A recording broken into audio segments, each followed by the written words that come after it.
Only the world we're living in is getting smaller, and all we say is, please, at least leave us alone in our living rooms. Let me have my toaster and my TV and my steel-belted radios, and I won't say anything. Just leave us alone. Well, I'm not going to leave you alone. I want you to get mad. Hey. Human sacrifice, dogs and cats living together, mass hysteria. In a sluggish economy, inflation, recession hits the land of the free. Standing unemployment lines, blame the government for hard times. We just get by however we can. We all gotta duck when the shit hits the fan. 10 kids in a Cadillac stand in line for welfare checks. Let's all reach off the state. Gee, the money's really great. We just get by however we can. We all gotta duck when the shit hits the fan. Soup lines, free loaves of bread, 5-pound blocks of cheese, bags of groceries. Social Security has run out on you and me. We do whatever we can. Gotta duck when the shit hits the fan.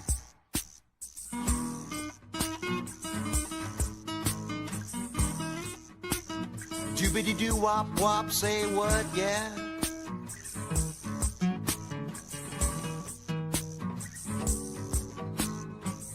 We just get by however we can. We all gotta duck when the shit hits the fan. Soup lines, free loaves of bread, 5-pound blocks of cheese, bags of groceries.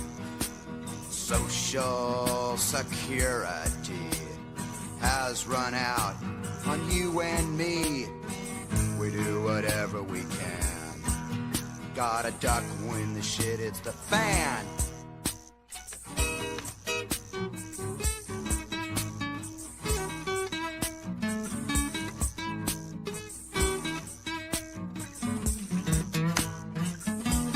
You're full of shit today. You're just being completely dishonest. Well, that's bullshit.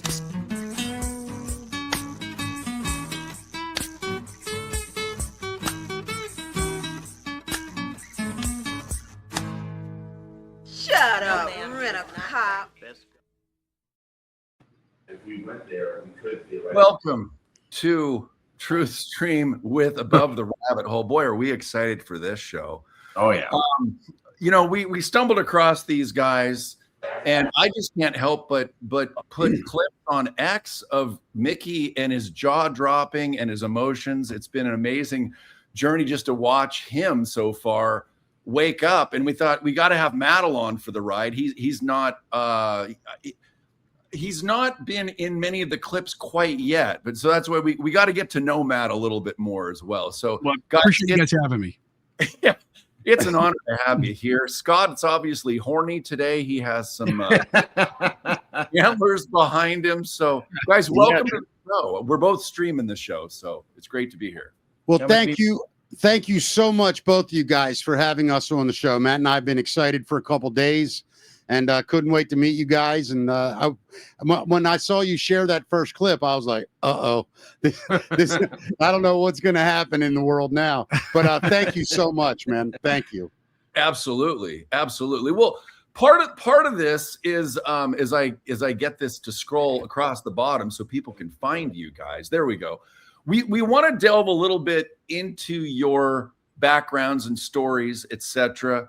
I'll just let people know, when I saw you guys starting to come on the scene, it reminded me of me and Scott, except I think you and Matt, Mickey, you and Matt and I are kind of more similar at that we haven't had, I don't think, as many woo-woo experiences in our lives. And so, you know, we're 537 shows in, and I'm still trying to figure out what the hell is going on. So yeah, it's wild, man. I mean, in this whole community, when I went to Florida, and I was telling Matt about it, when I met everybody in Jupiter, it really did have an impact on me because, you know, it's one thing to be have some ideas and to think that maybe you think a little differently than other people and you stay quiet about it, you know, and then you meet a group of people who all feel the same and they start telling you what your feelings actually are, what the things are that you thought. They actually give it specific things that you're not just wondering anymore. Like, why is this happening? They explain it. And then when you see that, I think, Matt, we've talked about that a lot, haven't we? Absolutely. Yeah. And it's a very welcoming scene. It feels, I mean, that's been our experience so far within this movement and just the community here. It's been amazing. Yeah. And we hope to contribute to that. You know, like, you know, you guys are welcome to go through our roster and any guests that you see, we're happy to share with you. Because I think in this, the more we can have the all part of the where we go one, we go all, it helps if we lock arms because we're in a battle right now. I had the honor last night of hanging out with General Flynn, Sheriff Mack, Sheriff Keith Swank, who's the sheriff in Pierce County, Washington.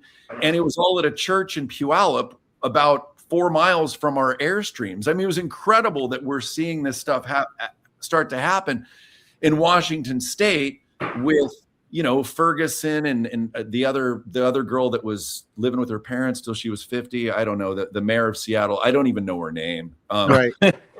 But it's amazing to start seeing this happen up here. But I want to start. So, you know, Matt, let's start with you. How did you? So now wait, you know, people don't know. I don't know if Scott knows this. Scott, guess which nationalities Mickey is? Ecuadorian and Bulgarian, I think. You were so close. Part so German close. Shepherd. You missed the German Shepherd. Yeah. No, I am. I am Filipino and Botswana. No, actually, I am. I'm Irish Italian.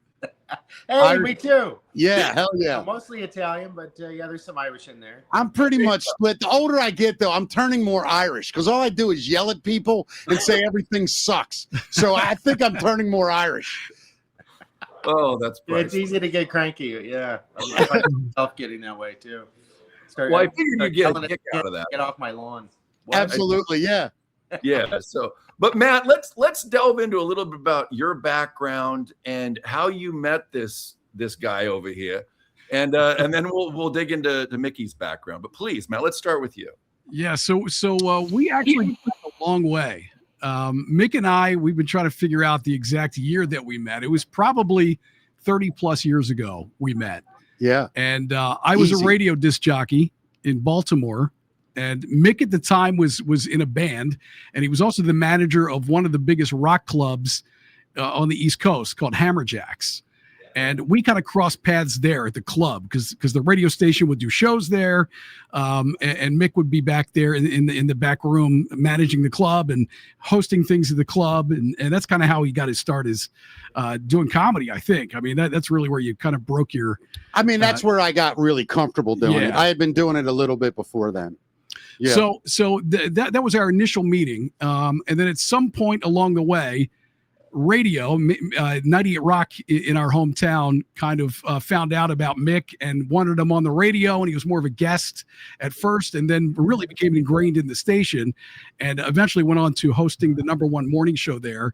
I also worked at that station, so we worked together in radio for at least a decade. But never on the air together. You know, we talked about that before we started our first podcast. And, you know, we've known each other a long time. We'd interact outside in the halls, but never really on the air. So we were pleasantly surprised to see how much, you know, how well we did together on the air, the chemistry that we had on the air.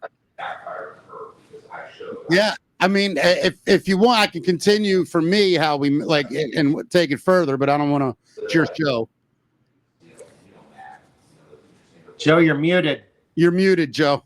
Sorry, that's right. I muted because I was checking something. So let's Mickey, if you want to, we can segue into how your perception of meeting Matt and take the ball and run with it, please. So a little before Matt and I met, I was very young, 17 years old, started doing stand-up comedy, took to it very naturally, was good at it young, and a place gave me basically what we call vertical. Every week I was the MC, and I learned to do stand-up, and a guy came into the club one night and he owned a bar, and he asked me if I'd come down. I'm 17, by the way, come to his bar.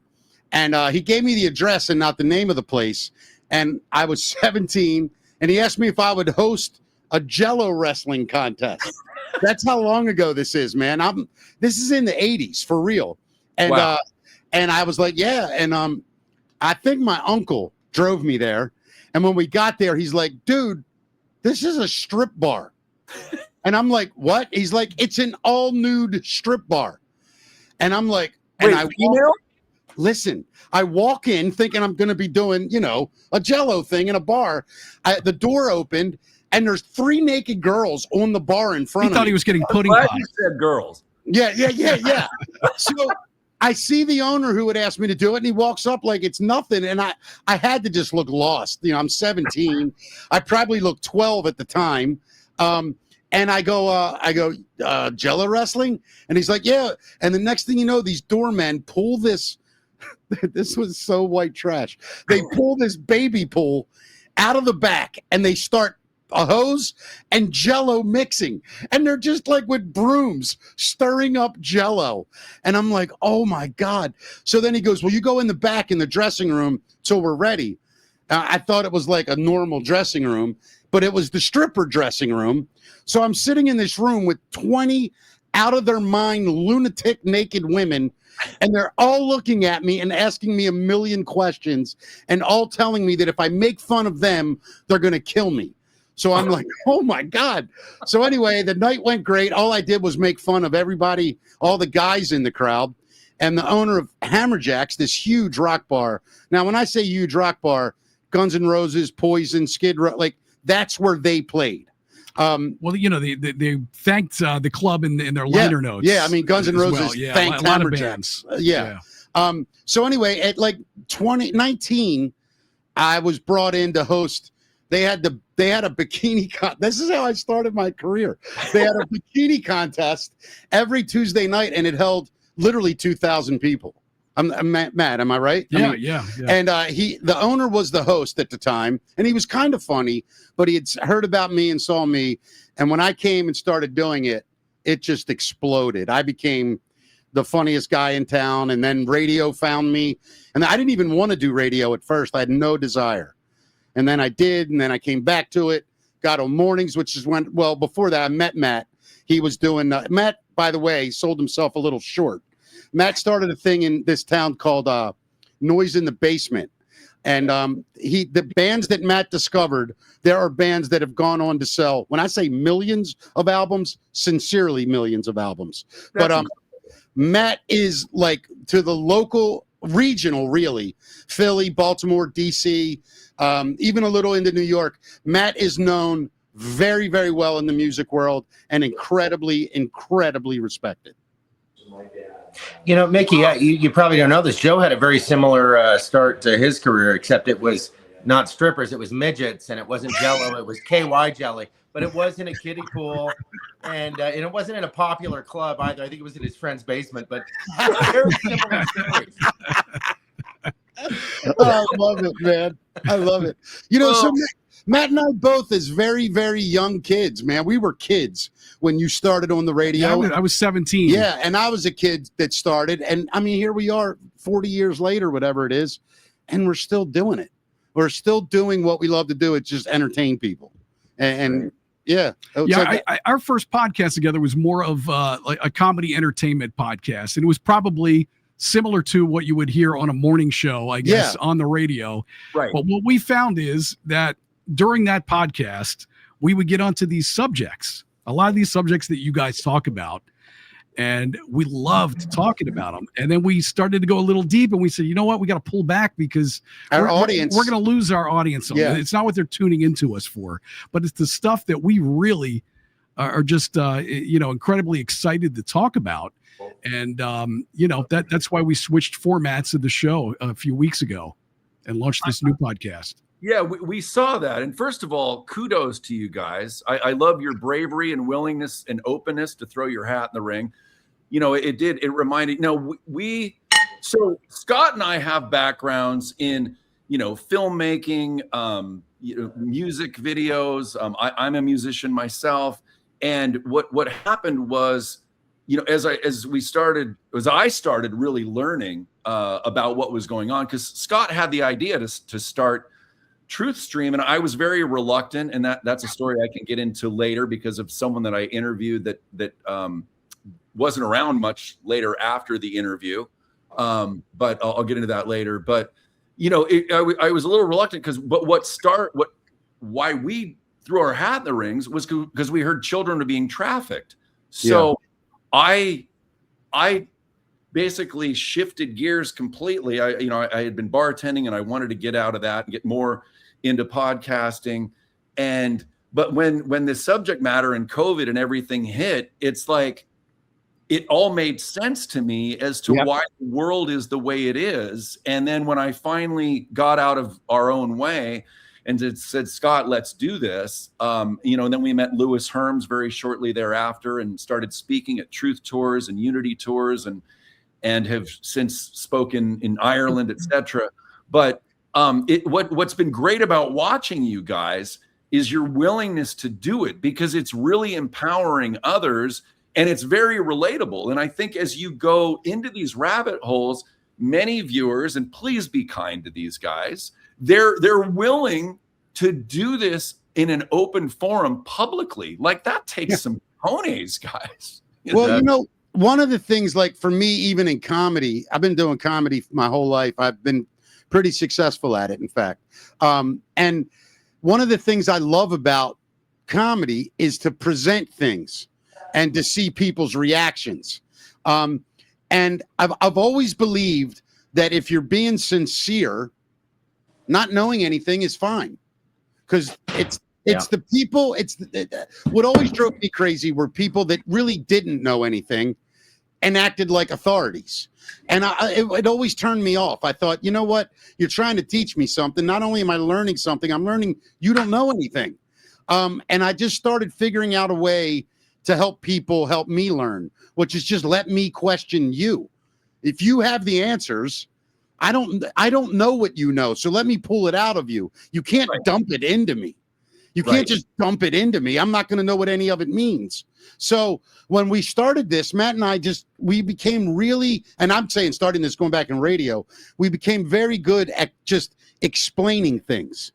We're good at that. Theater of the mind. So when we talk on radio, words are everything because no one can see you. And it makes a big difference in conversation as well. And I've noticed it a lot of times in watching other shows. And this is not an insult to anyone, but it's just experience, training, different. A lot of times guys will talk on podcasts with their face. They make I'm that way. I was like that on the radio, but sometimes the words don't match it. And I think that's what confuses some people here. When you're hearing, I heard a guy speaking about Antarctica and he was so excited, but it took me like a minute to realize he was excited about something that had nothing to do with Antarctica, just because he wasn't exactly sure how to tell stories, how to present it, just kind of jumped all over the place. And Matt and I think that is truly our superpower in this movement. Other than that, we're kind of lame ducks. Well, it's our curiosity too. Yeah. I think. I mean, we are both, I think, eternally curious about things and looking for new information and willing to change our minds about things. I think that's important in this movement. But it's kind of what we've always done, even before we found this community. Really, is just listen to everybody, what everybody had to say, and try to put it all together and make an educated decision about what we believe and what is the truth. And that's kind of what we are after with this podcast. Right. Well, I want to ask you guys, what are, Matt, I'll start with you. What is your why in life? What is your why? What is my why? I mean, I think it all would come down. You mean for this podcast in general?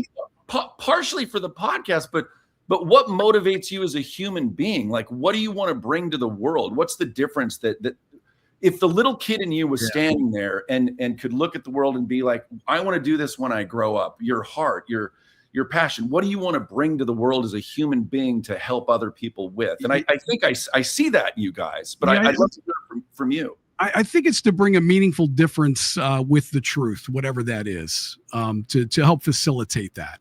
I think that's, that would make me feel fulfilled inside. Have you been that way since you were a little boy? Yeah. And I think, when I first got into broadcasting, music is what drove me at first, just being passionate about it, the music scene and things like that. But as I've gotten older now, there are more important things for me to talk about. And that kind of is what leads me into this podcast, I think, and this subject matter. Beautiful. Mickey? God, I mean, why? So if I take the little boy that I remember, all I ever wanted to do, and this is sincere, all I ever wanted to do was make my mom laugh. Like my mother and grandmother laughing was my favorite sound in the world. And I learned to be funny as a kid, and I come from a very funny family. I learned sarcasm as a kid. I learned all that kind of stuff. And my grandfathers and uncles were very, very cynical, but yet sincere. And they would tell you things, and it's funny that those old Irish, Italian guys, either side of the family, they just were as rough and tough blue collar guys as you'll meet. But they're the same guys that would, if your house burned down, they'd be there the next day and help you build it and wouldn't ask for a thing. More integrity, just more love. And so that's how I grew up. And I grew up in the 80s and 90s. I watched tons of friends get, messed up on drugs, all this stuff. And I was doing comedy. I never did the drinking. I didn't do the drugs. I was not a womanizer. All I ever wanted to do, sincerely, was make people happy and then ask them questions that would help them be happier. And that's really all it's ever been. I swear to you, like even my comedy, when I think back on it, and I've done this recently, even the really, really edgy stuff, like I've done racial stuff, religious stuff, anything. I didn't avoid anything. And the heaviest stuff got the biggest laughs because it was honest, it was sincere, and it was like, it was more of a question than it was a statement. And I just learned a long time ago, if you can question things and it can be funny, but it can also be really a great opportunity. And I've learned that people learn a lot more when they're laughing than when they're yelling. And I think that's a very important thing that I hope I can bring to this movement is I know there's a lot of arguing. I know there's a lot of disagreement, and I know there's a lot of difference of opinion. But what they don't have a lot of, I see, is a lot of fun. Like it may be off, but like it's very serious stuff. I just want to have fun with it. You're right. We want to do this in an entertaining way, hopefully, but as well as respect, informative. With total respect. Yeah. Right. Yeah. Right. No, I think that's why that's why I related to you guys so much. I'm like, wait, here's these guys out there that are willing to explore these rabbit holes, but also, do it with a sense of humor. I mean, Scott, now what's funny is Scott and I, we knew each other in high school, not real well. He always jokes because I'm like half a year older. So he was a sophomore and I was a junior. And then he went to like 6 different high schools. He was all over the place. And then he came back to the Tacoma, Washington area. Oh, well, hey, guess what? Guess what? I went to 5 high schools, never made it 2 years. I never went past the 10th grade. And I went to 5 high schools. That's the truth. Oh, I'm sorry. I didn't mean to interrupt you, but I got so excited. I don't meet a lot of fellow dropouts or whatever crazy people when it comes to high school. I'm excited, man. Yeah. He went. He'll tell you in a second. But But we can't really remember exactly when we started hanging out again, but it was through the art scene in Tacoma, Washington, the music scene, going to different bars or art shows. And then we ended up, working in as bartenders together and working in, if they needed an actor or someone to play a gorilla, I was there for Scott and his friend named Ian. And so there's these parallels in our friendships. There's why I love we're having this conversation is because it's showcasing why I resonated with you guys so immediately. I'm like, I feel like I've known you guys my whole life already. And here we are for the first time on a show together. Yeah, you know what's funny about that is I said this, I don't know if it was to you, Matt, but it was somebody I said recently. I said, when I talk to people lately, it's different. Like, I think when people say, people are waking up, it's not all about Q. It's not all about UFOs. It's not all about the pyramids or what that's trafficking. It's not about one thing. It's just, I think people are just finally, the fuzz is starting to lift, and we're all just looking at this total crap show of what's been going on, and we're like, what did we just live through? What actually happened? We all know that the last, I'll say 6 to 8 years is the weirdest thing I've ever seen in my life. Really, 10. Totally. If you include COVID, if you go back, you just look back on it, and it's, if ever there is a WTF decade, it's 2016 to 2026. It's the most insane worldly time I have ever seen. And I do pay attention. And I've been following this stuff since my 20s, never told people, because in my day, that was weird to watch the news and know what's going on at 23 years old. But I did. So now I'm like, I watch this stuff, and I've just lately been like, I don't know what just happened, but I want to find out. I want the answers. Yeah, there's a lot of mistrust. I mean, even among what everybody would call the normies, I think, too, are starting to realize, I mean, we can't trust the government. We can't trust any of our institutions, healthcare, big food, all these things. So I think people are starting to see that there's something going on. Nobody's being held accountable for any of these things. So I think people are starting to look for answers right now. Well, I think we never really could trust, certainly the government, but any of these things, really, it's just great that finally people are waking up to that fact. We got really way too comfortable for way too long, and we were just pawns. I think to a significant degree we still are, but that's changing every day. I love the fact that we can have these conversations. I used to be considered just delightfully eccentric. Sure. Because I was always talking about this shit. I mean, I always have been. But then, in the Trump era, I became the enemy there for a minute. And but now it's like, you can have a conversation with someone you met 5 minutes ago about, the nature of nonlinear time, or the impact of AI in a decade, or. Well, you can't have those conversations with Matt and I yet. You can't. So don't even try. Our heads will explode. So be gentle with us. All right? Yeah, not with us. You're gonna have to get some really smart people, Scott, to have that conversation. But would you say you're like, what about Bob? You're just getting onto the elevator? I'm sorry, you both were talking. I didn't know who said what. I apologize. Scott, go ahead. I'll help you guys. Oh no, I was just in at an event for Louis Herms in California, and it was just the most normal looking people you could ever imagine. And I'm at a table, and the conversation was blowing my mind. I mean, we're talking about 3i Atlas and Pole Shift and all the. I mean, it was everybody was going along with it because they've been studying it. Yeah, I love that. Podcasts are a big part of that. No one's watching the fake news anymore. You're right. It's the advent of podcasts, of the internet, of course, social media. We're all able to talk to each other, and there's so much more information now people are, at least dipping their toes into all these different subjects. One of the things that I found to be really rewarding about this is I have 3 kids, 22, 21, 18. And I tried my hardest to keep them off the idiot boxes as much as I could, the phones, you know, I tried. And then, but we used to play this game, and I've told the story on the show when my kids were little, called the question game.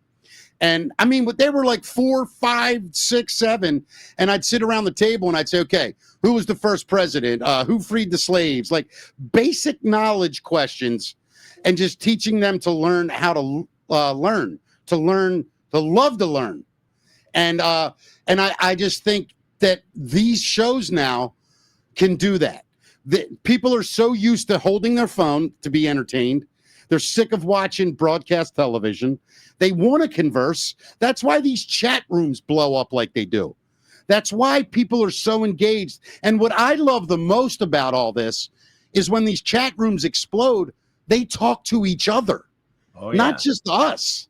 Yeah. There's conversations going on, and it's like, I don't know, it's like a giant town hall where we get to talk about this stuff and then have other conversations going on as well. I just finally see a time where we can all peacefully discuss things. And there's, trust me, there's thousands more that don't get in the chat room that just watch and listen. And that's the beauty of it. And I love this, man. This is what's going to save us. It is. Yeah, it's what's going to save us. Starved for information, I think, and for connection, and they're not getting that from traditional media. Well, the other thing too, Joe, and you hit to this earlier, you said build this network, this community of all of us. See, if we're keeping each other honest, it's really easy to know what's true and what isn't. The networks for decades, they were all on the same team, but it was don't tell anybody anything. Right. Don't tell anybody anything. Right. Whatever angle we take, we all take it. And that's not fair, and it's not, and that's what led to all this nonsense. I agree. You know, I just got to say this. I'm looking at the three of you guys, and everyone has something over their head. I feel like I'd have one of those hair dryers. You need that lamp. No, yes. Hold on. No, go back to where you were. I'm not going to lie. You got that. He's the life of the party. He needs the lampshade. No, come on. Look at that tree. That tree in the background looks like it's growing right out of the back of your skull. So you're good. Here? What's that? Right behind you. A palm tree, probably. Yeah. No, it's that. Whatever that thing is, going right up off your head. Yeah, no, and that's been there ever since I was a kid. Yeah.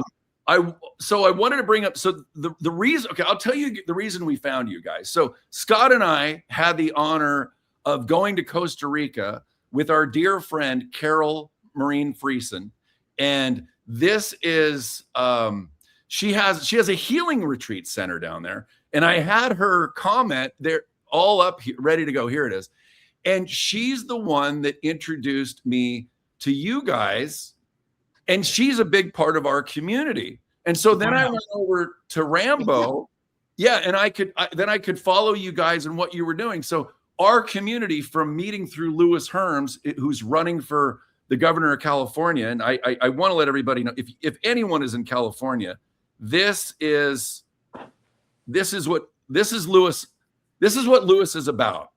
He's running for governor of California, and his primary focuses are to help end human trafficking and censorship, because we have been so shadow banned. In fact, I'll say this: you guys have 4,000 subscribers on Rumble. We have 40-some thousand subscribers on Rumble. Yeah. We have around the same amount of people watching right now, and our channel's 3.5 years old. Right. So that's why we rely on the community so much, because there might be things that I miss, and our friends notify us about it. And it's incredible to have that, because we're not in this for the numbers, but it's like we want to, and this is so great you're sharing the show on your channel. We want to make sure people get to know who you guys are. Thank you so much. Yeah, there's going to be younger kids that might watch our shows, and we can hand the baton to them, and they can do their shows and get the information out there. So it's really powerful. You never know.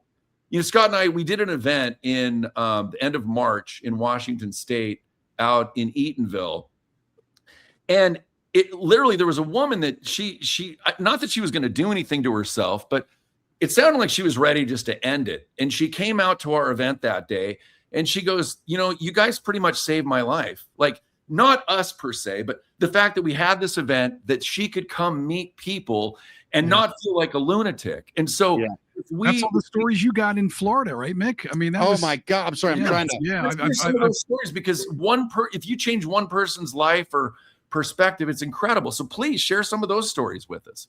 Well, when I got to Jupiter, David Becker, I don't know if you know David. David's an unbelievable guy. And he reached out to me about coming down to Jupiter, Florida. And when he told me about it through Rambo, I met him through Rambo. And he reached out to me personally and complimented my sort of honesty and how I would go into this with those guys with knowing nothing and questioning them. And when I got there, man, he could not have been more right. I met some of the most genuine, I mean, and listen, you want to talk about eccentricity. There's a lot of eccentric people, but the beauty of it all is I'm an eccentric guy. Matt's an eccentric guy. We're creators, man. We're artists. We understand that world. But the sincerity was unreal because I'm in the entertainment business. You guys dabble in it. It's the most insincere, full of shit place you will ever be in your life is the entertainment business. And Matt and I lived in it and we dominated it, so to speak, in our area. And both of us learned the whole time. It's they're selling tampons and baby bottles. That's all it ever is. That's what we're doing, man. We're selling products. So for the community to support us so that we don't have to push an agenda, we can just talk about the truth. And that's what the viewing public is really buying is the truth. Can you put a price on that? I don't think so. We saw what avoiding it does. So I believe in my heart that this is the future. People will support who they believe and who looks out for them. And it in a strange way, this is a neighborhood. Right. And we're all looking out for each other. We're all looking out for each other. Isn't it funny that old model? I mean, they would employ dozens of writers, spend hundreds of thousands, if not millions, per episode to reach fewer people with far less substance. No doubt. And then you've got people like us that are just it's insane. I mean, listen, I had an iPad. Yeah, I mean, I had a sitcom that was bought, and I got a deal. I shot the pilot, but it never went. But I went through that whole thing. Every person I met along the way, with the exception of a couple, they're just cookie cutter jerk offs that say the same thing every time. They don't know anything. They're there because they knew somebody. They have no understanding of what they're even dealing in. It's just an ego stroke, and the hottest girl wins, and the best looking guy wins. And that's all it is. That's network news. You tell me one really ugly female network news woman. Tell me I one. barely know their names anymore because most of them seem like they're replaced, at least up in the Northwest, every couple weeks. I'm like, I don't know who this newscaster is. Rosie O'Donnell. Yeah, Rosie's the only one. But no, I mean, you guys know what I'm talking about. It is such a show. You don't have a crush on The View? Is this what you're telling me? Let me tell you something. The one chick, the real idiot, the attractive one. What's it? I forget. Sunny Hostin or whatever her name. Sunny, whatever. I don't even know. Yeah, whatever. Like sometimes those ladies speak, and I'm waiting for like the pie. You know what I mean? Like it's a gag, or you can't be serious what you're saying. Like, and I don't understand how people are. I don't understand it. How can you listen to this nonsense? Well, you're right. The mainstream has become that, and you mentioned earlier with very little substance, and it's just quick little tidbits. It's let's do this, and then we'll go to break, and this is just long form and just people talking, and real ideas and real communication between people, and I think people are just starved for this. Guys, I got to apologize. Rachel Maddow. I mean, Oh, that guy's awesome. Thank you, Rebel Life. yeah, I just was looking over for the name to thank her, whoever that was, or guy, I don't know. But thank you so much. That's a hilarious line. But no, I mean, you guys know. I mean, you do this show, and people respond to you, and they connect personally. That's the other thing. We can talk to people personally. We're not in a 17-minute window with the Coca-Cola pack coming up. It doesn't happen here. We're talking to you, the people watching, and we're reading what you're saying. News doesn't do that. Yeah, News doesn't do that. So, okay, we've talked about this plenty of times, but where else can you go, aside from podcasts, I think, or maybe radio shows, but where you can, we haven't designed what we're going to say today. So we're live and the audience is commenting, and then their comments are part of the show, and it's all unscripted. I mean, that's I don't know many newscasters that could do this. I mean, luckily for me, it's how I've done comedy for 40 years. It's all stream of conscious. I don't write. I've never written a joke in my life. Right. I just walk on stage and start talking, and people stay. And I'm like, all right, well, I'll keep talking. Right. It's just, yeah. But it's honest. I mean, it's honest. It's entertaining. Just like these shows. Anyone by Pfizer, as the comment. You know, and that whole COVID thing, man, if I want to say something, between COVID and the Ukrainian war is where I validated myself. That's what did it for me. I went, I'm right. I don't give a shit. Yeah. I hadn't talked to anybody. I didn't know anything, but I would be in my car and I would say to myself out loud, you know what? Everybody I know is wrong. I hate to say it. Every person I know is wrong. And that's a very horrible feeling. First of all, when you're insane like me, I'm already insane. I know this. Then I having these feelings of like, almost like, what do I think? I'm Jesus. I know more than anyone. And I could not shake it. I could not watch these guys on television every day telling me, you got to put a mask on. And I'm like, I don't even, that doesn't even make sense in principle. No. Like, so. Especially when they're contradicting themselves. Yes. And then say the exact opposite to you a week later. The scariest part was watching my friends, people I loved, people I would literally die for, buying into this, and their lives changed and they're different people now. And I'm so angry that this happened because this wasn't big enough beforehand. If this would have been around pre-COVID, COVID would have been about 2.5 weeks long. I really believe that.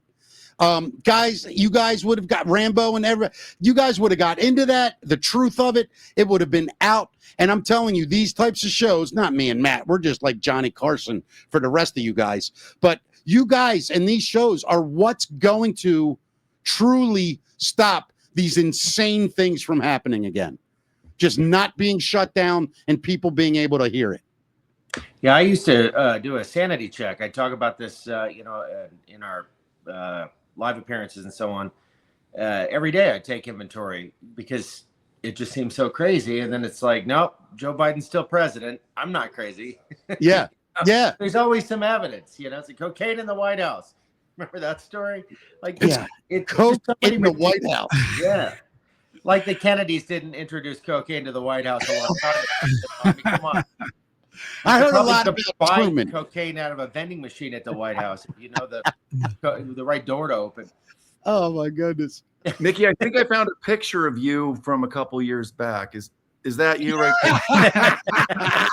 I'm not gonna lie, man. I had some time where I really did feel like that, man. I'm like everybody I know, and then I'd run into somebody, a stranger. It was always a stranger. And I'm a talker, obviously.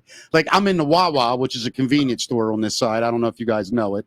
But anyway, I'm in a Wawa one day and COVID's in. I mean, it's deep into COVID. We're all wearing a dumb mask. And I'm standing in line and a guy in front of me turns around and goes, if they told us to put a watermelon on our head, 30 of these assholes would have watermelons on their heads. And I looked at this guy, I wanted to hug him because I was like, oh, thanks, man. I'm not insane. Like, and we just both started laughing and we were like, man, we don't know what's going on, but this ain't it. This is such a lie. Everybody knows this is a lie. It's good that everybody here is doing sanity checks, because I think that's part of the problem too. There are a lot of people that are not doing sanity checks about what they think and where they're getting their information and what they believe, you know? Yeah. 100%. Exactly. Oh, there's a clip I'm going to play that normally it's spicy. So I want to get your guys' take on this clip. I don't think I've shared this with Scott yet. In fact, I have not retweeted this. I've only put it in the section of our podcast. But here we go. Scott, you're gonna love this one. Son of a bitch! You better not be setting us up. Here. Okay, this is on X, and here we go. I wasn't expecting this. Can you guys see? Let me make sure. Okay, there we go. I can see. We can't hear it. Here we go. Renee Nicole Good died being a nigger lover. She died because she wanted to protect niggers who would not piss on her if she was on fire. Anybody saying now she didn't try to run them over, you're a nigger lover. Thank you. My message to white liberals is that these people want you dead regardless. It doesn't matter. Give them everything they want. Let them scam. They still hate you. They still hate white people. They hate you. You can't feel bad for these people. When you have that superiority complex, that you're a white woman saving the niggers. Oh, I have a mission. I have to save the niggers. And the funniest thing is the very people that she was out there and got shot for are making fun of her death. They're not hailing her as a hero. Renee Nicole Good died. Dude. So, yeah, I mean, that's not something that we can go on and say, but I mean, the girl has a point, and this is, and I think I haven't really looked at the comments, but this is the type of post that people are in a way resonating with, because you do have a black girl that's able to say this, and no one else can really say this type of comment. But how does that hit you when you guys see something like that? Two ways. First way is this. I feel that girl. I feel that young lady's pain. Because I've done a lot of things in comedy about race, because what made me love comedy was black comedians. Were guys like Richard Pryor, Red Fox, Paul Mooney, Dick Gregory, Flip Wilson. I adored these men. And I have a major problem that if I even mention that sometimes, black people won't take me seriously. And over the years, I've thought, well, why? And then I understand it a little bit because of what she just said.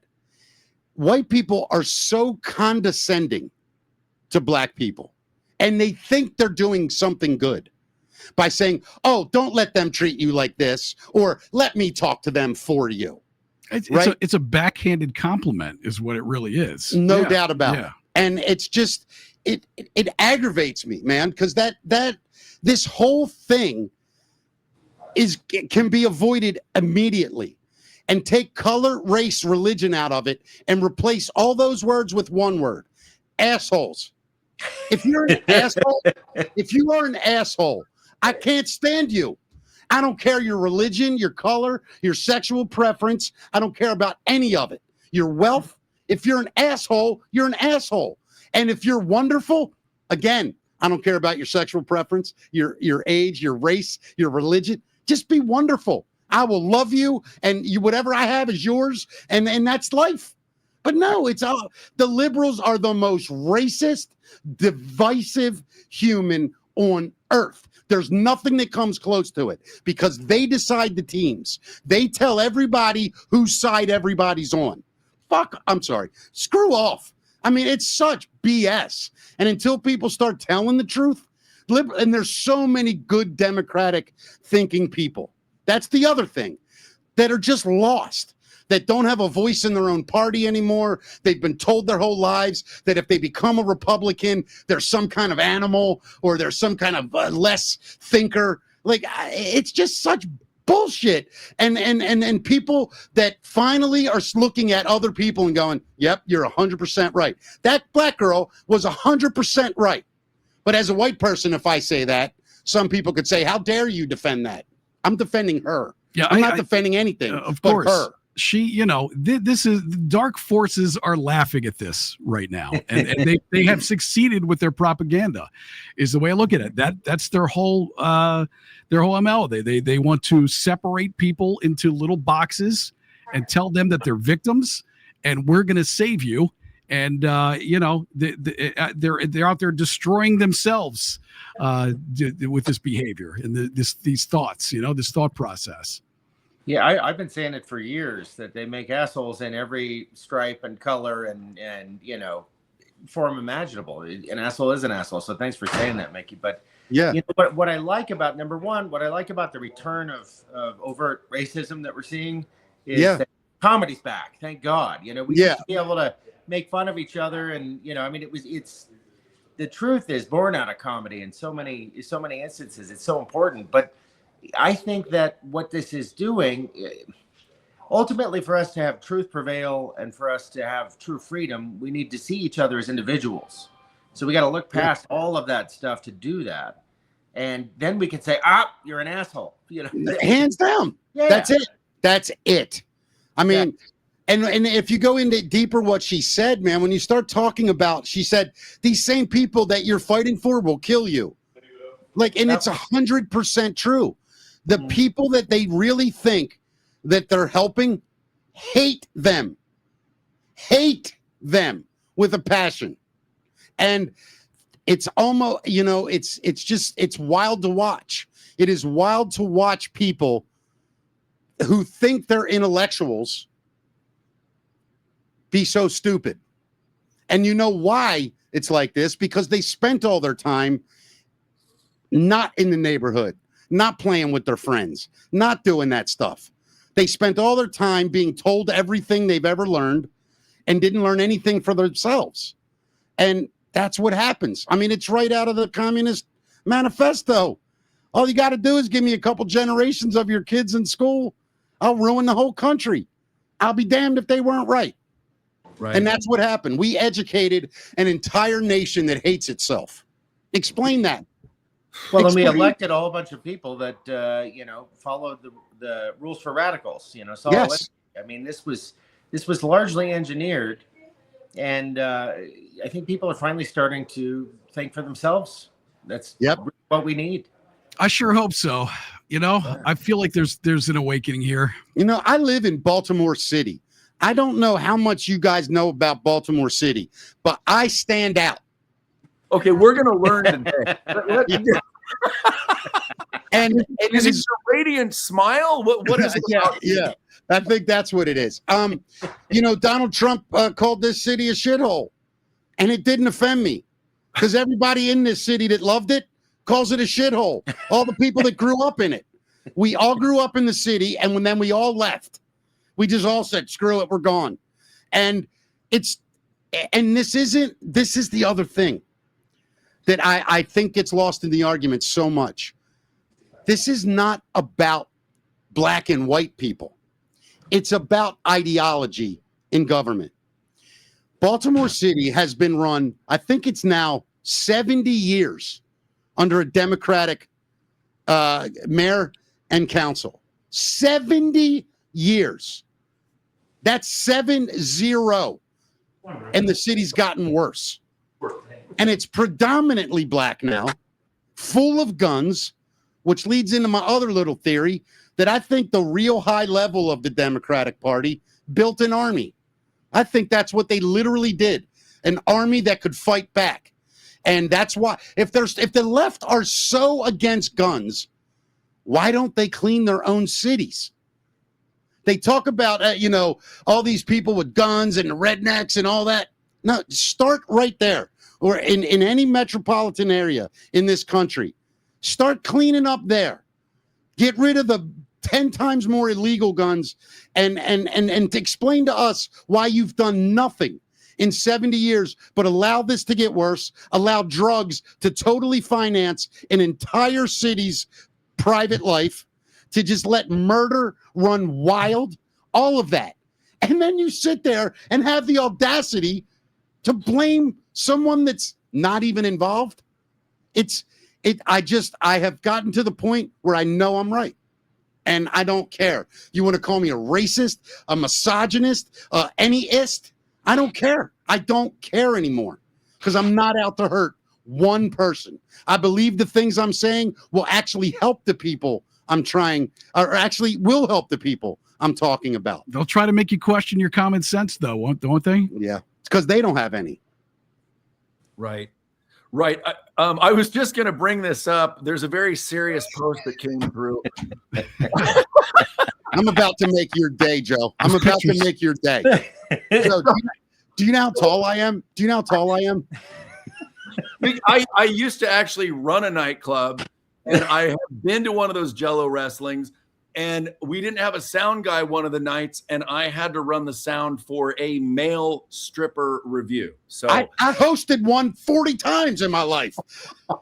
And let me tell you something else, ladies. You're not nice in them places. You're not polite and respectful. They're grabbing all night long. Just walk right by them. They grab you. And here's the thing. That's the big difference between men and women, too. Women will turn around if a man does that and go, how dare you? A man turns around if a woman does that and goes, please don't stop. Like, that's the huge difference. Thank you. Yeah, thank you. Wow. Oh, I want to guys. So we've had the honor of having a woman that goes by the name of Bria on our show. And we discovered Bria. She was on News Treason on one She's of the from PA. Yeah. Yes. An open call. I've talked to her. You have? Yes. Okay, well, I want to share this post, and I want to get your guys' thoughts on this. I don't know if Scott has seen this yet or not. So she did a post on X, and so apparently this. Okay, I'm going to read what she said. Okay. Oh my God, look at these photos from the 6 for His Glory post. So this was at the scene, I believe, in Minnesota where the shooting happened. Look specifically at the 2 props in the front yards of the houses. In the second photo on either side of the blue house with the white trim. First off, who has a dinosaur and a shark in their front yard? But whatever. Anyway, look at them closely. The dinosaur looks like a lot like the T-Rex from Jurassic Park, right? Not only that, doesn't have a T-Rex smash the car. The characters are in the movie. Next, the shark. It is a reference to the movie Jaws. Who is the director of both Jurassic Park and Jaws? Steven Spielberg. Now, we know that he might be part of whatever, so we got that, but we're just going on what Bria's saying here. We often speculated that Spielberg has been an undercover white hat. Could be. Is this a little wink, wink, nod to his involvement in our movie? Gotta love it if it is. Another clever insertion by our scriptwriters. So that being said, here is on the right here in front of the White House. There, can you guys see the shark? The great white shark. Okay, that's on the right. And then here is the Jurassic T-Rex. I did not notice these. This is fantastic. Right. So, well, this because Is that Bria real? is amazing. We're going to have her on our show. Yeah. And obviously we can send her the whole thing about this. What's really cool, guys, is we can send you some of these amazing guests that we've had as well. But how does that hit you guys as we're watching this movie that you talk about with Rambo and Dave? And I think Rambo's been watching today. So thanks for being here, Rambo. Appreciate you. So is the idea that these are Easter eggs that are in this movie? Is that where our thought is on this? Right. Well, that maybe this whole thing was staged in a way in order to get people using their to maybe wake someone up that's never, go ahead, Mickey. No, Joe, what you're saying is really interesting to me, and here's why. If you look at that video, the one that we saw first, from where it was shot from the street view or the sidewalk view, where all you can see is the side of the car, and you're really at the back of it. You don't even notice that there's an officer around the front of that car, right? So when that video first comes out, you see somebody jump out of the way, but you have no idea. They give that a full 24-hour cycle. First. Yes. Outrage opens. Yes. Outrage is open, right? Riots on the street. Now, within 24 hours, whoa. Now that we got your attention, let me show you what really happened. And then we look at that and then we go, oh, shit, who's wrong? Where do we go from here? And then we noticed a shark and a dinosaur. Bingo. Then comes the shark and the dinosaur. Now, the reason I'm saying this are the Oscars are going to be coming up in about 2 months or a month and a half. Pay attention. We may have a best staged moment at the Oscars this year. And I'm not sure who's going to win. You got this one, I think qualifies. The Maduro arrest. I'm not going to say there's 4 outfits. I mean, that might be best costume design of the year. Man, this is genius. We need an award show within the movement. I'm doing it right now. I'm doing it right now. Listen, this year's if you guys want to host something like that, we're down. We can do round. We're going to do it. We want to make people laugh with this stuff. This is what we'll do. If we can only get them to show up and accept the trophies. Dude, here's how we do it. Here's how we do it, bro. Yeah. I got it. We are going to do. We're claiming it. Any of you other guys that have been doing this, try to do it. That's not fair because we're coming up with this idea right now. Here's what it is. And I'm telling you, dude, it's going to be the Oscars, but we're going to use, instead of the C, it'll be a Q. Of course. OSQARS, right? And we'll give out Best Actor, Best Actress. It's going to be 17 categories. Yes, 17 categories. Yes, right. And here's the deal. We'll host it. But then we'll have one of these guys will come on to present an award. Yeah. And then the winner has to come on with all of us and give their acceptance speech. I like it. I'm telling you now, guys, this is thank you, Joe and Sean, for inspiring the insanity. Something tells me Michelle Obama is going to be a nominee for many categories. She's going to win both categories, by the way. Male and female actress. Yes, best male actor and female actor. Yeah, but I will say this: that chick from France is going to come in close second. We got to wait till the last minute before we find out who wins that one. And then, Barack might even be in the list. I don't know. I've heard a lot of rumors. Oh yeah, there's a lot of weird stuff out there about a lot of people.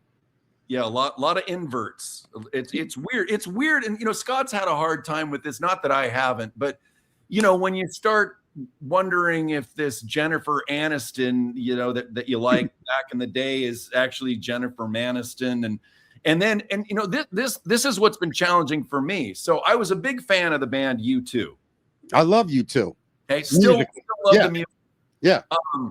But then you start looking who's Bono hanging out with, the WEF, Klaus Schwab, all that stuff. We've done a show with someone that she basically stated that she was hanging out with the clone of Bono, and this was in the late 90s, early 2000s. And he was replaced, and she went into a lot of examples of things that the real Bono may have said, and that he wouldn't have done. And then the new Bono, it's almost like, okay, and this was like after Achtung Baby. Yeah. And it's an incredible interview. It's actually, I'll pull it up so you guys can see the cover. But my point is like, if these people are inverted, okay, so if you get to the Victoria's Secret model part, where the secret is that they're not women, and then you have Adam, the bass player from U2, who dated Naomi Campbell, who was a Victoria's Secret model. Where does this go? I mean, right now, like, I'm above the rabbit hole, so I don't know. I wasn't there, but it makes you wonder. Let me ask you guys this question: do you think it's possible?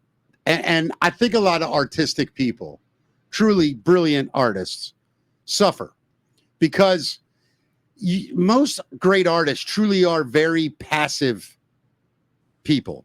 They're not. I don't want to use the word soft. It's not the right word, but they're very, very passive. They're not aggressive, and I think that is.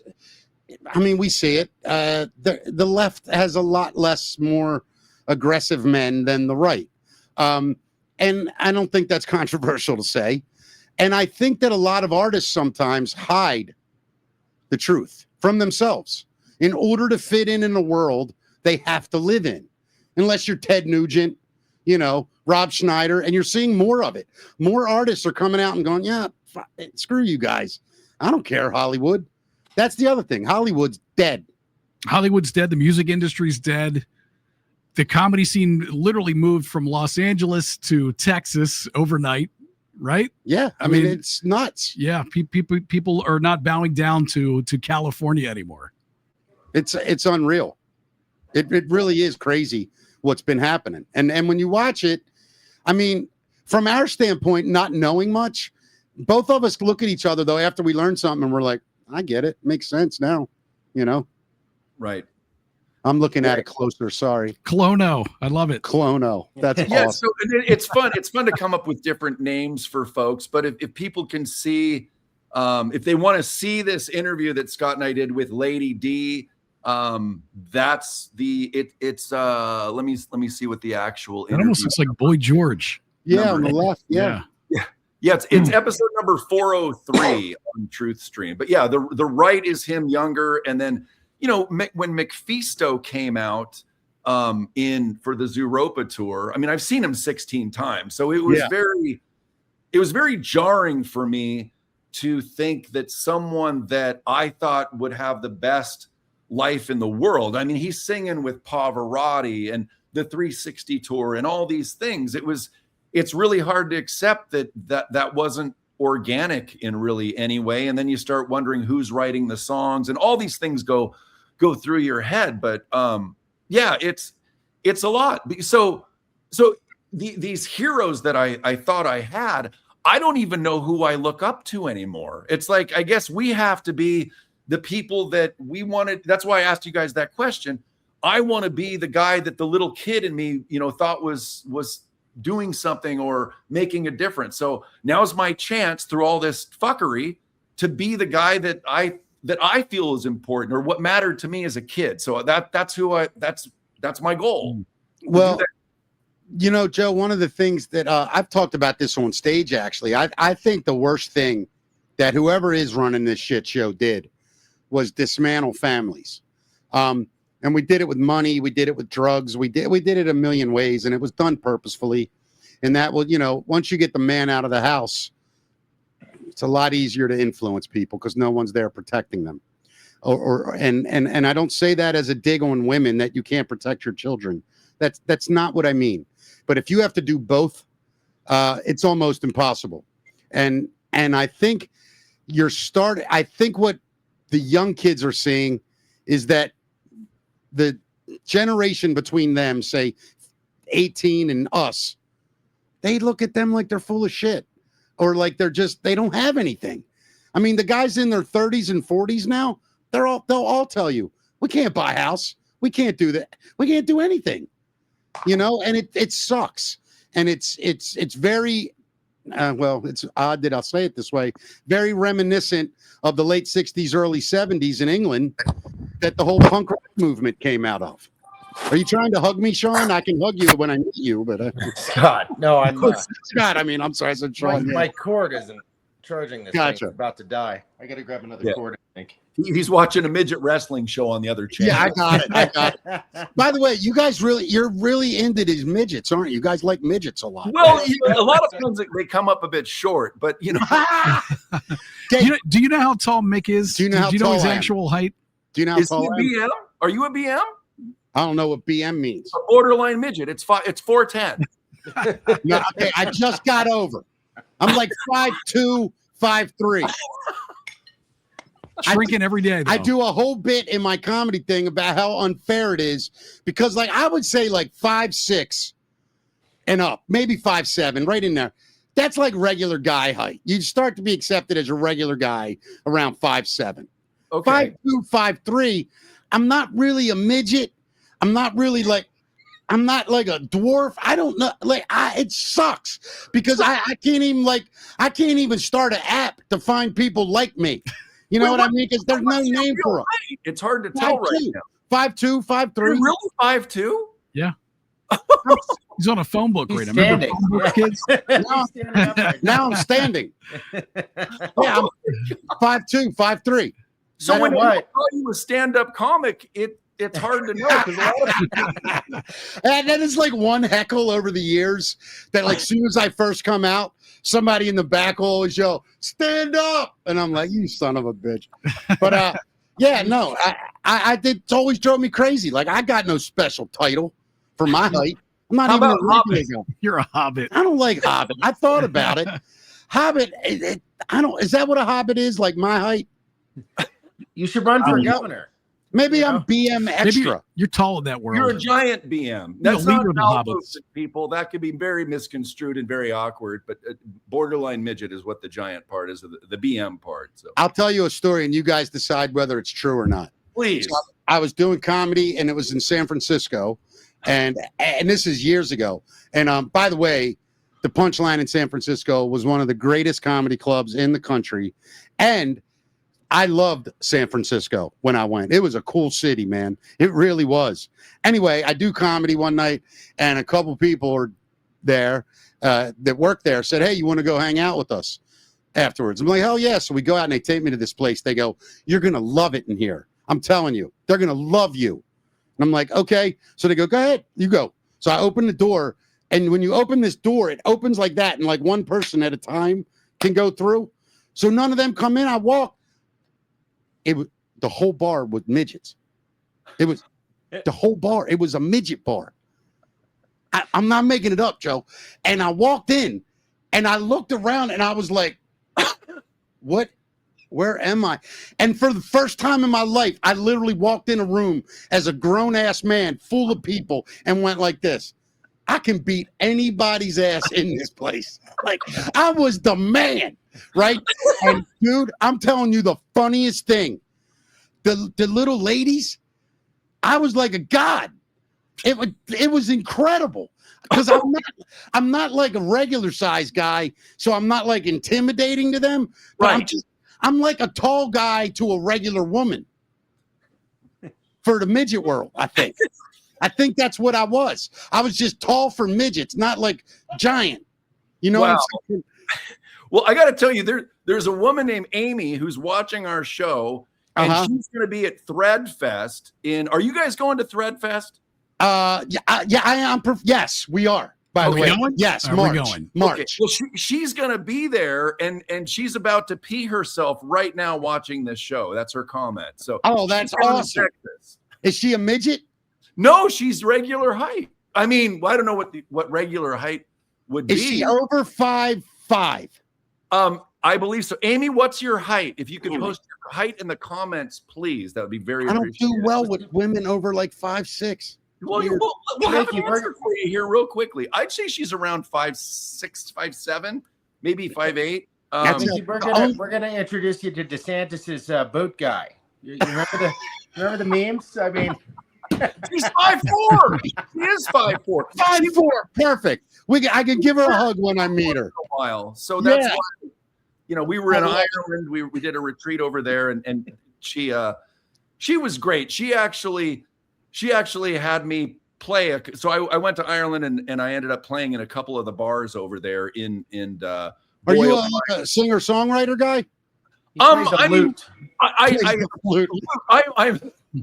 a lute player. Yeah, singer-songwriter. I'll play at the end of the show. I'll play my video "Freedom Now" that Scott and I helped put together. Is that your theme song, by the way? Is that you? No, that's a song that Scott picked out. We were trying to figure out who that was. Yeah, someone thought I redid it, but I have not. Who is it? Who is it? The Augustines. The Augustines. I guess it was either the shit hits the fan song. Oh yeah, no, that's Circle Jerks. Thank you. I knew it was a punk band. I called it. I'm like, this is late 80s. Yeah. This is late 80s, mid 80s, late punk. Scott tries to pick songs based on things he likes to do from the band. Well, no, the lyrics are perfect for our times. They're just absolutely perfect. Wow. That's hilarious. Oh, man, this is great. Well, we got you guys for probably another 10 minutes or so. I know. Okay. The thing is, like, I think it's great when there's shows that go really long, but it's nice to leave a little bit of a cliffhanger because I think it would be really fun to do shows more regularly with you guys. That's Matt and I's philosophy. For sure. We don't want to do deep dives. We want to come on, talk an hour or two, get out, come back. I want to have friends, and not to quote Rambo, I mean the way you spell it right, buddies, people that come on just to talk about stuff. Right. You know, like you went into the bar and you're sitting around with your friends and you're talking, but it's organized and it's presented. And I think that's the key. And we all have our own little world we can live in. And you know, I'm just, Matt and I both, we're just blown away by everybody in this community. Beautiful. Yes, they're very welcoming, and we're very appreciative. Oh, I knew right away when Carol Friesen, who has the Healing Retreat Center down in Costa Rica, said, check out Mickey. She knows me pretty well. She gets she reads people's postures and their faces. I mean, she's incredible. She's incredible. Now she has a retreat. A retreat center in Costa Rica, about 3.5 hours south of San Jose, the main big city in Costa Rica. So what'd you do there? Well, we went. So first of all, we were rhyme with ayahuasca. Well, we did. We weren't there long enough. We did something called Cambo. Which is that? What's that? Cambo. It's frog medicine, and they heat it up. You have to find someone that knows how to do the medicine. Is it medicine they give frogs, or from the frog? From a frog. Got it. Okay, got it. Scott, you're better at this. Scott can explain it better than I.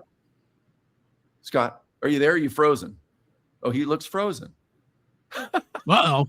You didn't have to lick the toad, is what you're telling us, though. No. They take it from, I think, the underside or the back area of the frog, and then they heat it up and kind of burn it into your arm, and then you basically you throw up. Luckily, it was just throwing up for about, I don't know, 20 minutes or so, and it's a real deep detox, is what it is. Wow. So yeah. Did you feel better afterwards, honestly? I did. Oh, yeah. You get rid of a lot of bile and crap that's in. Scott, we're in the middle of talking about the Cambo. So give him a little background on what you thought of it. Oh, it's fantastic. I highly recommend it. It's like 10 years of detox in 20 minutes. You know, it's this is where we were. If people want to look. Heaven or the sanctuary. But absolutely. Is this taking you on a psychedelic journey? This is not No, you don't trip. You purge, and I mean, you feel high afterwards, but it's not a. There she is. Carol said it's a treat because of a detox, I guess. Yeah, it's actually a kind of toad that they scrape the venom off of the back of the toad. And, Thank you. Yeah. Hey, let me ask you guys a question. Do you think if frogs ever got smart, they would scrape our backs and put it on their tongues? Just curious. No, I think frogs are actually I always wondered if that's why dogs licked us. You know, like you ever notice a dog licks you? Oh, we taste fantastic. Yeah, I think it's salt and resentment they're getting off of us. I don't know. Wow. Plenty of salt. Yeah. Well, I mean, those you know, what's funny too is I got older and I was a punk rock kid. Matt was a metal kid, and they merged, and the music scene here was incredible. But I've always been drawn to and I just think it's kindred spirits when somebody has some sort of artistic talent, their spirits sort of align, and I think it goes into that vibration stuff that I hear about.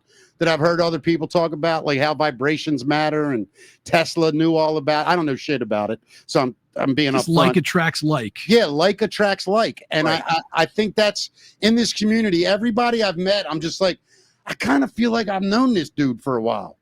Like you grew up in my neighborhood, kind of feel. Yeah. Yeah, that's another thing about this podcast we're doing. I mean, you know, I think it was a good show that we had before. Yeah. But this has definitely been the path of least resistance for us. And most acceptance. In many ways. Yeah. I mean, we had good numbers a little bit on the other show, but our show was very, very local oriented. I mean, we talked about local businesses. Our advertisers were local. And then I started watching you guys and all these things. And I'm like, this is where I want to be. These are the people I want to hang out with and talk to. It's interesting you say that because I had my own podcast I'll still do stuff at times, but more focused on the Northwest and local politics and things like that. But you realize it wasn't as interesting, and you need more of a worldwide audience, I think, to really find a tribe that really, where you're going to get a good amount of people there that resonate with what you're doing. And here's the big secret I don't think anybody really knows yet. This tribe is pretty much most of us. They're just not aware yet. Yeah. And I think that I'm hoping that what Matt and I can do is take all of this unbelievable work that you guys have done before us and those before you. And Matt and I we're communicators. That's what we really are. We're good at that. So I'm hoping I can take all the work and all the information that's out there and just sort of say to those that aren't here yet, hey, check out the pool. It's pretty warm. Yeah. It's not too deep. You can go as deep as you want, but you can start at the shallow end. It's very nice in here. Well, I feel like I still need the little tidbits, the little you're bites. in the baby pool. Well, that's dude. what I'm saying. So I'm putting Jello mix in yours and getting some girls. That's part of the show, is giving people little bites of things, and then send them to the people who are the genius analyzers of all this stuff. It's a real talent that you guys have to be able to take all this information and then put it together and figure the puzzle out.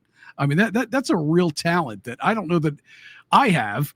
But like Mick said, we are great communicators, and we hope to learn for our curiosity, but also to communicate the view from above the rabbit hole and send people to the real experts who are able to analyze this stuff and really communicate the deep message. And if I could just find those experts, I'll let you guys know. Go ahead, Mickey. No, I just want to say one of the other things that I think is really important in this movement. I want to say this right, and I have a tendency sometimes to say it weird, but I think the relationship between men and women is amazing in this relationship, and I'm going to explain why, and I hope this comes out right. For about 30, 40 years, men have been slowly emasculated to the point where a man doesn't even know how to be a man anymore. I see a lot of young men in their early 20s that are struggling. And they don't really fit in anywhere, because being a man is not about fighting and being with a bunch of chicks. That's the last thing that being a man has ever really been about. I believe being a man is about right and wrong and making sure those around you understand those parameters. And I think men have lost their voice in society for fear of backlash and misunderstanding. So I'm hoping another thing that I can do is show young men that it is really okay and really important not to join a tribe. You're already in one. You just don't know how to talk to us. And I'm hoping that I can somehow, along with Matt and you guys, connect to younger people. Because I think really, and listen, you guys have been doing, we're all probably right about the same age. We lived through the chaos. I mean, and we saw this end part too, but these kids never saw it different. Right. They never saw men. All they've ever seen is either Tim Walz or MMA. They don't know the difference. That's one extreme or the other. And there's no balance anymore, I don't think, in manhood. And I'm hoping that, listen, I'm not perfect. I fail as a man every day. We all do. But my core principles are righteousness. Don't do that. That's wrong. Or do that. That's the right thing to do. And so I don't know where we lost that. Yeah, and just truth, man. And just truth. Yeah. And stop being afraid to tell kids they're idiots. Since when did the kids become geniuses? I mean, that's another thing. Like, I watch my friends raise their kids, and they're like, oh, he's so smart. I'm like, is he really? Well, he's trying to hump that teddy bear. Are you paying attention to him? Like, there was just no concept of what parenting was. It was like you just created these little funny things that followed you around everywhere, and you tried to make them as cute as possible, and you taught them nothing about the real world. And it's sad, and I hate it. And I think that's why we're in a lot of the places we are now, because the left went out of its way to take men away from families and to soften them up. And that's what happened. It's And so true, and it was strategic, Mickey. I mean, without a doubt. they put the chemicals in the water that make the frogs gay, atrazine, microplastics, chemtrailing, so many different assaults against testosterone and so on. But feminism on the ideological end, that started with the CIA. Gloria Steinem was employed by the CIA. This was all scripted. And I don't even understand feminism. I don't even understand feminism. Good. And a woman said to me one time, well, it's that we're equals. That's what feminism is. And I went, no, we're not. We're not equal at all. Well, first wave was more like that. Do you think that? I think the first wave was, there was a need possibly at one point. I think the first wave was needed because there are a lot, and I mean a lot, of brilliant women that are in the world. And they were never heard, and they were never given respect enough to even be listened to. That was needed. But then this idea that a woman could do anything a man could do became the new face of feminism, and it just literally destroyed. I don't care what anyone says. It destroyed the idea of celebrating our differences, without a doubt. Yeah, you guys are family. You're right in a lot of ways, but one of the most insidious things I think feminism did is it taught women that they were less than in some way. I think prior to that, women were celebrated. We all come out of a woman.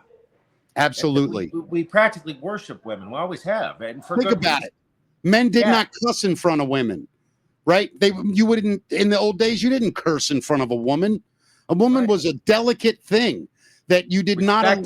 Yeah. Yeah. And you know what? That is the ultimate demise of any kind of righteous society. That's right. When you stop doing that, and and I tell women all the time, if you had any idea how I talk to my friends, I don't think you'd want to be treated equally. And it's the truth. What we know as men, the way we talk to each other, it's different. And there's a reason for that. And I think it's biological. And I think they tried to ingrain it out of, or not only opposite that, of ingrain. When third wave feminism really flamed up, I remember feeling like I don't think I know another man in my life who would think that way in these ways that would be what they considered overreaching for men, Yeah. Right.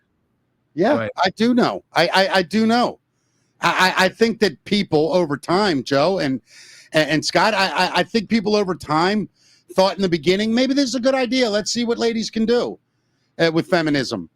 And then when you see dudes showing up in the locker room wearing a dress, and then you go, well, look, we're equal. All of a sudden, dudes start going, you know what? You're not equal around my daughter, you son of a bitch. Right. You're not equal around my wife. Get out of there. Right. And for some reason, we're the jerks. We're the problem. The grown-ass man just walked in a woman's room in a dress. And I'm the idiot. Like, I'm sorry. I go back to that meme you put up. I'm right. You're all wrong. Right. That's it. Right.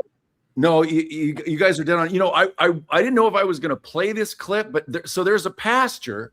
He actually, since we're on the topic, because God has a way of guiding many things in our lives.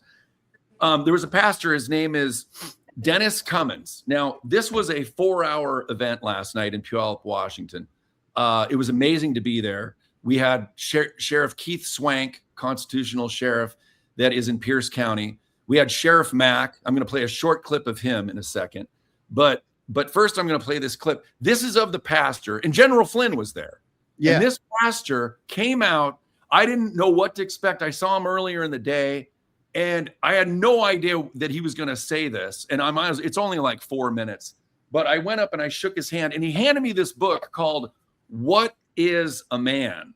And I got to share with you guys, now that we're on this exact topic, and it's okay if we go a little bit over. I'm going to share his speech because I was absolutely blown out of the water. And I am going to be putting a shorter edit of this 4 hours. Because I like to put things together, because not everybody can watch a 4-hour show, right? So here's his speech from last night. And on the stage was General Flynn after this. He was on for about an hour, I think. But anyway, here is Dennis's speech in his own church from last night. Volume. Good evening. Tonight, I want to be the tuning fork to set the tone. A lot of people are saying, why am I hosting this event at a church? It's because we're facing an epidemic in the state of Washington. Not of illness, not of ignorance, but an epidemic of willful confusion. It's men abandoning their responsibilities, leaders surrendering their clarity, and institutions trading truth for comfort. And this confusion is no longer abstract, it's visible, it's tangible, it's tampons in the men's restrooms. It's willful, institutionalized confusion. And the result is leaders who are unwilling to say what is obvious and are afraid to affirm what is true, and they're too timid to protect the order of sanity.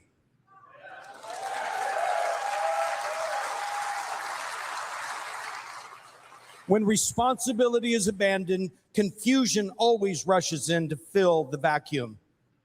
We're watching this in the world today, and it's unraveling at its foundations. It seems to define what a woman is, but it's because the church has forgotten what it means to be a man.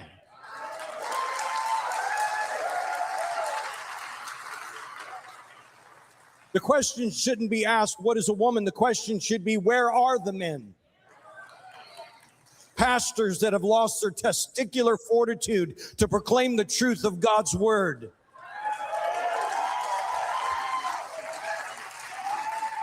There's an old saying, when good men do nothing, evil triumphs. Let me tell you something. I changed that saying because when good men do nothing, they're no longer good. They're a part of the evil.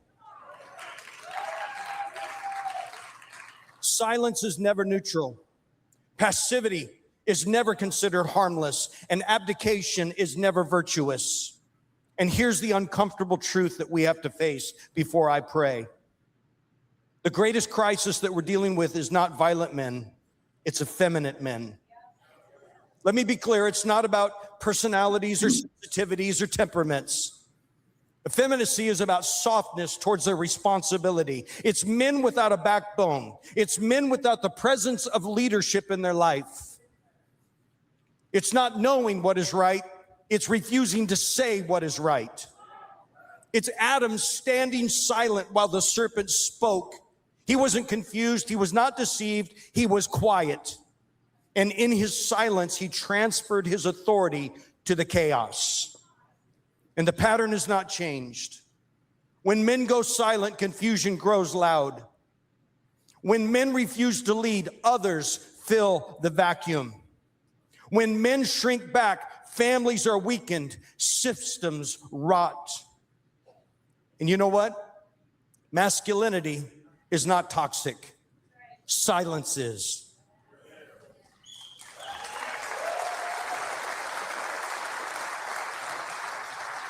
This is why the church matters. It's the ecclesia. The church matters, and this is why men matters. This is why leadership matters. That's why tonight matters. But when we grow silent, government grows bigger when fathers grow small. So we don't need louder rhetoric. We need men that will lead their homes, men that will lead in truth without apology, men that will not outsource the responsibility to the government. Not with rage, not with violence, but with conviction, with clarity and courage. Let us stand and pray. Wow. Hell yeah. And I feel like the world is starting to open up to that, and they're less afraid to speak up now, where people were silenced for the longest time. A lot of that is, you could feel it in the air that it's changing, and it's messages like that are going to help that feeling and spread throughout this country. Absolutely. I mean, I never was one that got into church or, talking publicly about spirituality, but I think all of us in this movement are much closer to Creator than when we started. So I can tell you this. I was a complete atheist from the time I was 22 to probably 55, 54. I started questioning things. And then last year, I've told this on other shows, so I'm not afraid to tell it. I'd literally checked myself into a mental health place. For years, I'd suffered depression. I'm bipolar. Suffered with depression, anxiety. I'm not a drug addict, never have been. Not an alcoholic, never have been. I barely drink. I do smoke pot, but that's it. And I wasn't then. And I finally got to a point where I was like, I need help. When I was in there, I just started thinking about things. And all of a sudden, I just started remembering things from when I was a kid that was comforting about Jesus, about faith, and about things. And I've really gone down that rabbit hole, by the way. I mean, really gone down it. I'm still not, I will say this. I am 1,000% believe that Jesus Christ was the greatest human being that ever lived. I'm at that point again where I'm like, the divinity is where I take deep breaths and I'm like, God, man, did it? Is he really rose from the dead? Did that? I'm still struggling there.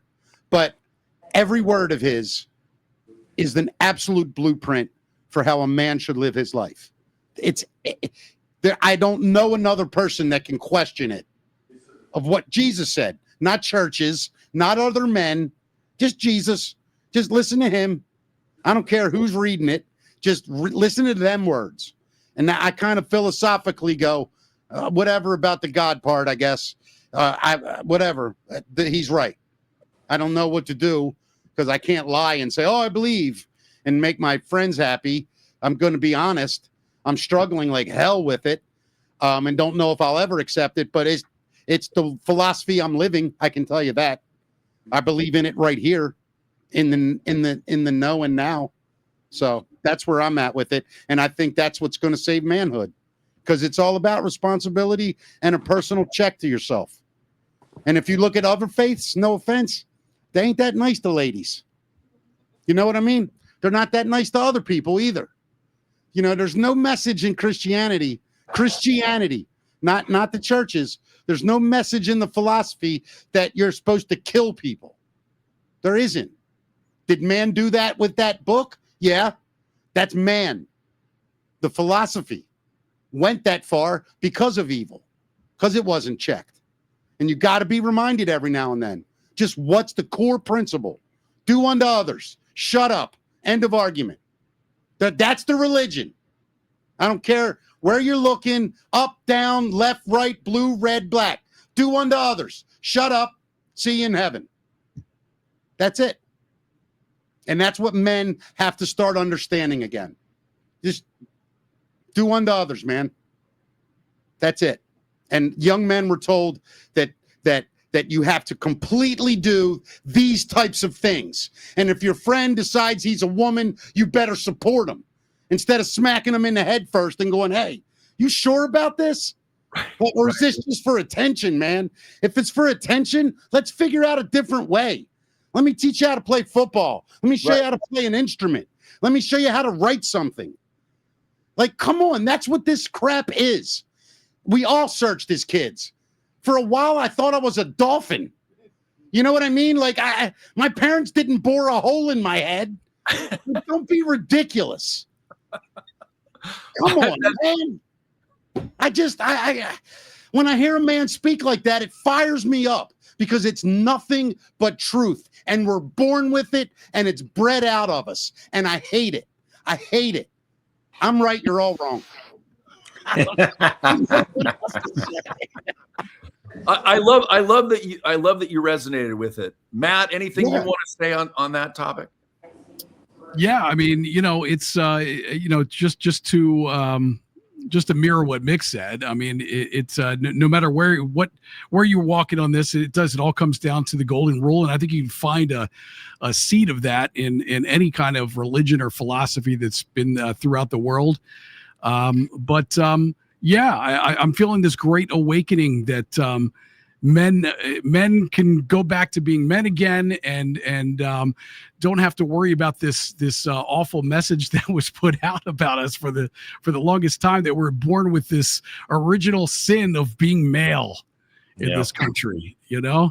Yeah. It's almost like it's expected of the young kids to be shameful of where they came from. And I don't know if you guys know this, but Matt Walsh, I'm a big fan of Matt Walsh, by the way, the documentarian. I like the stuff he did, because I thought basically he did What Is a Woman, right? What he did, What Is a Woman? Absolutely. But he's got one coming out, and it's like basically called The True History of America. Oh. And it literally shows you where they changed the what is that called? Narrative, who did it and how. And when you watch it, all of a sudden you literally go, holy, this is all a lie. This is a lie. Is it out, or is it the trailer that's out? It's the trailer right now. It's the trailer. Well, we might have to okay, let me do this. We're going to play that trailer. I want to play one more 1.5 minute clip from Sheriff Mack last night, who I interviewed last week. And then we'll play that trailer, because we should play that trailer. Well, my heart out is 5 o'clock. So whatever you got to do, I got to run at 5. Okay. And right now it's 2:50, right? Yep. Yeah. So 3 your time. 4:50. Okay. Yeah. I'm going to play this from Sheriff Mack real quick. This is 1.5 minutes. And all right. Here we go. Just to give you guys a taste of someone else from last night. And here we go. Just got to tell you this really quick. Out on my table, right outside the door there, I've written 7 or 8 books. I have 4 or 5 of them out on the table. But this is the most important one. There's no more important book on the face of the planet except the Bible and the Pocket Constitution. And then you should have this, a review of the Supreme Court case. It will absolutely blow you away what the Supreme Court said in this decision. It was such a miracle. And I want to make sure that you take it home with you tonight, and that you share it with other people, and especially other public officials, because this will blow you away. Guess what? In this book, Scalia wrote the decision. And in the beginning of it, he introduces the case. And guess what he calls the sheriffs who did this case? The Cleos. It's in there. It's documented. The chief law enforcement officer. It's not your AG. It is not your county commissioners. He doesn't report to them. He reports to you. And I would try to remind the Attorney General of this state. It is not against the law, and it is not improper for the sheriffs of this state to try to get pedophiles, human traffickers, sexual exploitation of children, international terrorists, and cartels out of their state.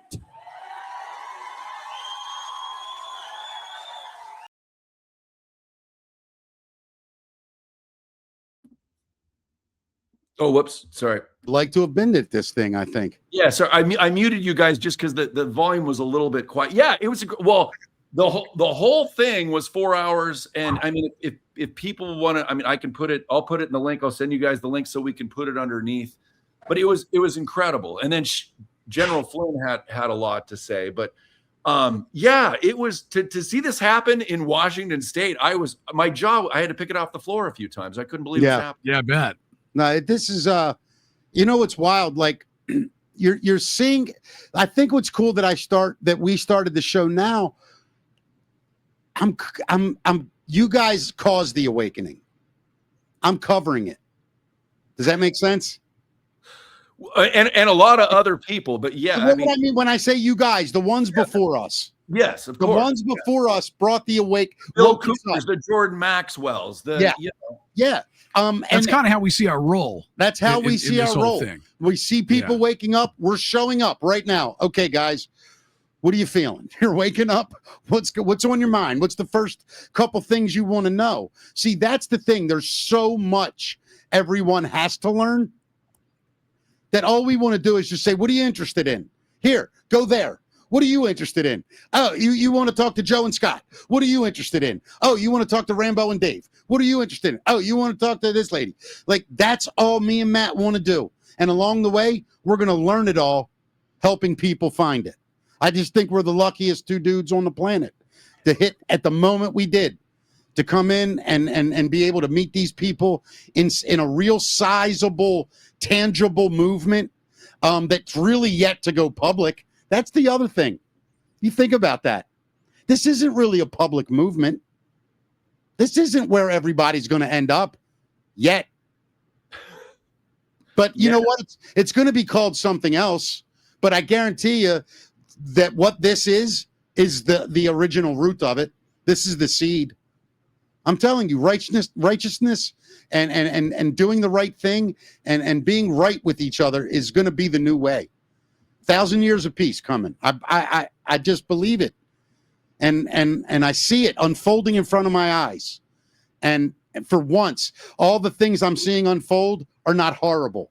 They're actually good. They look horrible to people that don't know. But when you understand what's happening, you start to realize, wow, this is actually good. This is good.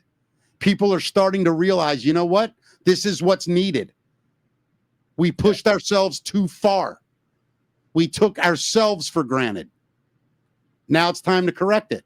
We're going to try to do it as peaceful as possible, but we know humans ain't nothing peaceful about us. So why pretend? Wow. Right? It's been amazing. And just one more time, I couldn't find the trailer, but let people know the name of the trailer of that movie. It's Matt Walsh. I think it's going to be on the whatever that thing he's on. What's it? The Daily Caller or whatever. Okay. And it's and it's find it. Yeah, it's about American history and other stuff. I saw Am I a Racist, that trailer, but I didn't see the other one. That's okay. But awesome, guys. Well, anything you want to say in closing, and then I'll close us out with the music video Freedom Now that I wrote, and Scott helped put the video together, and Nick Alvear, who's a genius filmmaker, the Netflix of Red Pills. But anything you guys want to close with before we say farewell here? I mean, I just want to, echo again, we're incredibly grateful to be a part of this movement, and thank you guys for accepting us and helping us out, and hopefully we can do that for you guys in the future as well. If I could just say to you guys, honestly, man, no jokes here at the end. I'm not gonna hit you guys at the end. Sincerely, I just love and adore the fact that you guys are doing this too, and the more shows that start to link up, I truly believe you're going to start to see it everywhere we go, because people are watching. The numbers that are on these videos, if you add them all up, they're insane.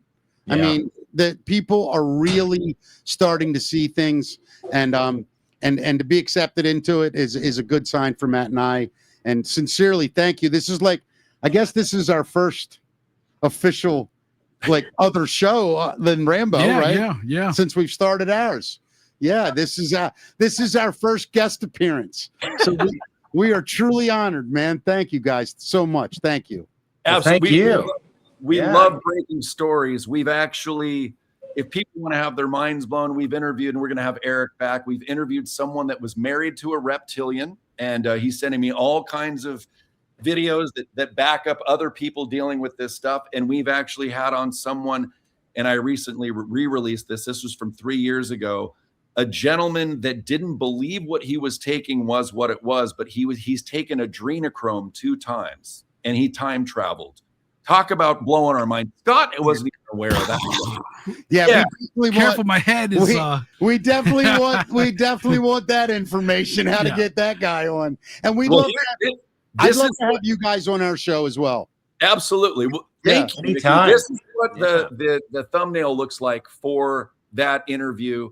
Oh my God. It's insane. So thank you guys. It's been absolutely guys. Absolutely.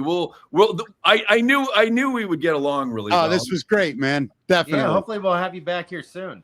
Absolutely. Would love to do it. Thank you, guys. Yep. And Rambo, thanks for having them on your show with Dave. And always thanks to Rambo. Yeah. Yep. And Carol Friesen, thanks for introducing us to Mickey. Yeah, thank you, Carol. That's really cool. Thank you, Carol. Thank you so much. Wow, so cool. We'll see you guys soon. All right. I'm going to just show this. This is our Linktree, it has pretty much everything on it, on here, including, sponsors, etc. But if you go down, here's the music video. It's Freedom Now. Thank you, Scott, for helping me with this. And we will close with this song.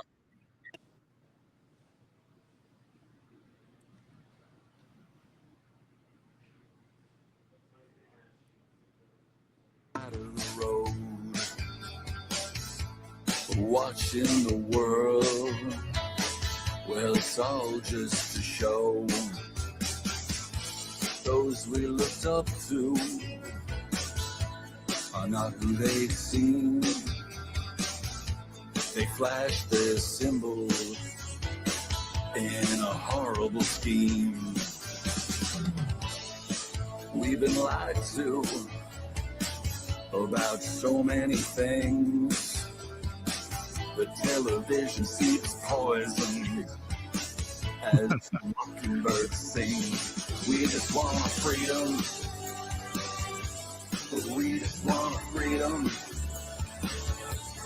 We just want our freedom now. We just want our freedom now. Scripts of the movies show part of the plots. Under the surface lies plenty of rot. Many actors play a devious role. Made a deal with the devil, undermined his control. The leaders are blackmailed. They sold us out. Eyes and souls black as coal. Gain that clout. We just want our freedom. We just want our freedom. We just want our freedom now. We just want our freedom now. We just want our freedom. We just want our freedom. We just want our freedom now. We just want our freedom now. No longer slaves in this human race. Explore the stars and travel space. The history we learned isn't even real. It's been rewritten as part of the deal. We've lived in a psyop, our DNA dumbed down. The world's been run by the cabal of clowns. They want us divided and uninformed. Our morality gone as part of the norm. We just want freedom. We just want freedom. We just want freedom now. We just want freedom now. We just want freedom. We just want freedom. We just want freedom now. We just want freedom now. So raise your mind and join the fight. Unveil the truth from darkness to light. Where we go one. Where we go one. We go all. We go all. Where we go one. Where we go one. We go all.